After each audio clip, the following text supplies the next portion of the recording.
Bonjour Claire. Bonjour Géraldine. Alors vous avez créé en 2017, je crois, une chaire sur l'expérience client. Est-ce que vous pouvez nous dire un peu d'où est venue l'idée et comment vous y êtes prise pour monter cette chaire?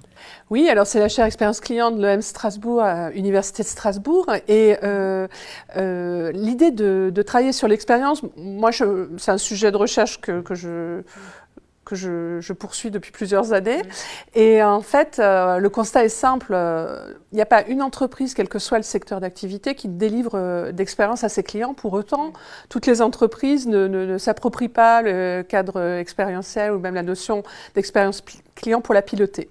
On s'est dit que c'était une opportunité de soutenir la recherche académique sur cette thématique. D'accord. Donc l'objet général, c'est soutenir la recherche académique sur l'expérience client. Est-ce qu'il y a des thématiques un peu plus précises parce que c'est vaste finalement l'expérience client? Alors, c'est vaste, mais on essaie un petit peu, grâce à nos appels à projets, de segmenter cela. Par exemple, le premier appel à projet de la chaire était sur de l'expérience sur les plateformes. Donc, on s'intéressait à la dimension digitale de l'expérience vécue.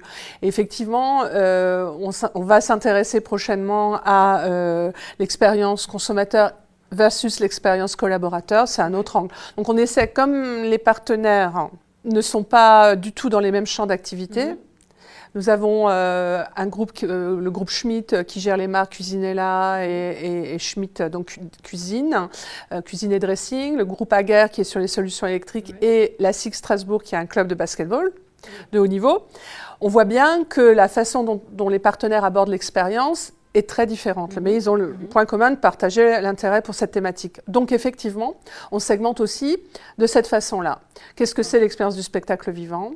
Qu'est-ce que c'est l'expérience de digitalisation? Qu'est-ce que c'est que l'expérience consommateur-collaborateur? Voilà, donc on a une approche comme ça thématique. Et donc les partenaires que vous venez de citer, quel est leur rôle? Est-ce qu'ils participent activement à vos recherches? Est-ce qu'ils les soutiennent financièrement?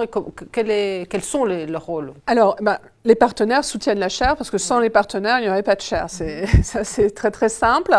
Ensuite, j'ai la chance d'avoir des partenaires vraiment très enthousiastes et qui consacrent du temps à la chaire. On a un comité de pilotage qui se réunit régulièrement, qui définit le programme de recherche, qui approuve les fléchages des budgets de la chaire et donc qui participe sur le choix des thématiques. Et donc vous, en retour, vous produisez de la recherche académique et j'imagine vous avez des actions de valorisation de la recherche? Alors, donc, oui, effectivement. Alors, je peux citer deux exemples. Donc, pour la valorisation de la recherche, le soutien, par exemple, au lauréat du premier appel, Yassine Ouazani, qui travaille sur l'expérience virtuelle ou physique à l'opéra, est un exemple de valorisation. Un doctorant de l'Université de Lorraine qui travaille avec des chercheurs de l'Université de Bourgogne également. Premier exemple de valorisation. Deuxième exemple, à la rentrée, on a un programme prévu de conférences ouvertes au grand public. On déclinera plusieurs thèmes, les thèmes que j'ai évoqués précédemment.